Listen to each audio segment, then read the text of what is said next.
Olá, crianças! Hoje, na nossa aula de ensino religioso, nós vamos falar sobre dois novos princípios. Ontem e anteontem, nós falamos um pouquinho sobre as nossas características físicas e sobre a nossa personalidade, sobre o nosso jeitinho. E hoje a gente vai falar um pouquinho sobre os nossos defeitos. Todos nós também temos defeitos e nós precisamos vencer eles todos os dias, principalmente quando esses defeitos podem fazer mal a nós ou aos outros. O título do capítulo 4 é o seguinte: Vencendo Desafios. E aqui eu tenho duas meninas conversando. E a menina loira diz assim: Ai, eu não tenho muita paciência para achar essas pecinhas. Às vezes tenho vontade de desistir. Ou seja, essa menina ela não tem muita paciência.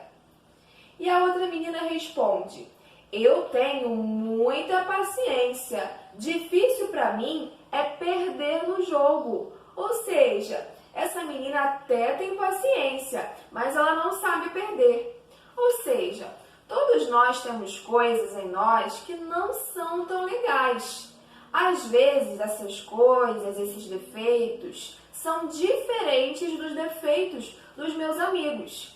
E cada um vai precisar vencer esse defeito, essa coisa que faz mal pra gente ou faz mal para os outros, né, individualmente. Porque cada um tem a sua individualidade, cada um tem o seu jeitinho único. E aí lá no capítulo 4, nos traz um versículo que diz assim: Confie no Senhor de todo o seu coração.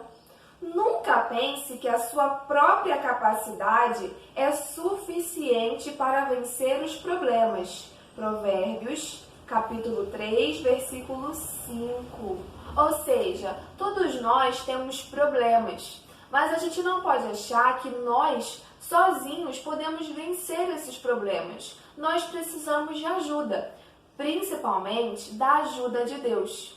Então, para vencer esses nossos desafios, vencer talvez essa nossa falta de paciência, vencer talvez, a forma com que a gente responde aos nossos pais, aos nossos avós. Para vencer essas coisas, nós precisamos pedir ajuda a Deus. E ao vencer esses desafios, ao vencer esses defeitos, ao nos controlar nas coisas erradas que podemos fazer ou não, nós estaremos praticando o princípio do autogoverno, que é ter controle sobre nós mesmos, que é ter controle sobre as nossas próprias atitudes. O segundo princípio que eu quero conversar com vocês hoje é sobre o princípio da união. Lá no capítulo 5 está falando sobre viver em grupo. E aí, eu tenho aqui um diálogo, uma conversa de duas crianças. E a menina diz assim: Você tem muitos amigos?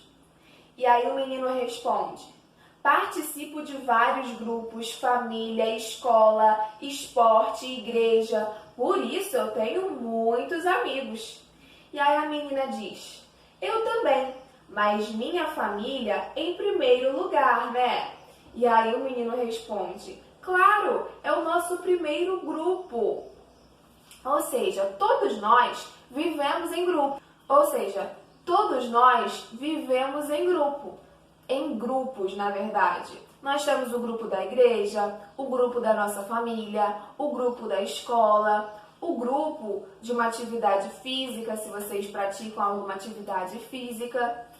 E nós fazemos amigos nesses grupos, não é mesmo? Nós nunca estamos sozinhos, nós vivemos sempre em união com outras pessoas.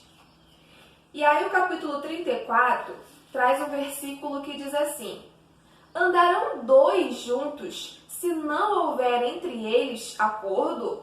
E esse versículo está lá no livro de Amós, capítulo 3, versículo 3. Ou seja, as pessoas podem andar juntas sem ter acordo, sem ter harmonia, sem ter respeito entre elas? Nós somos seres relacionais, ou seja, estamos sempre se relacionando com outras pessoas.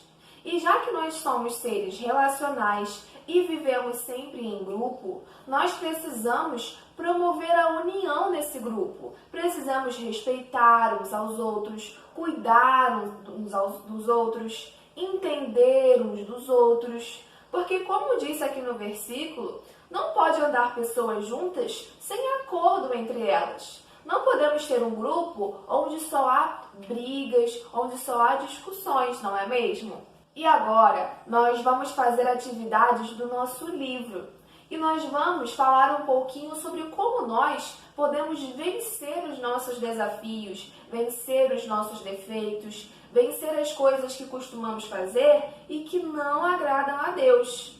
E vamos ver também de que forma que nós podemos viver em união, com harmonia uns com os outros. Vamos lá?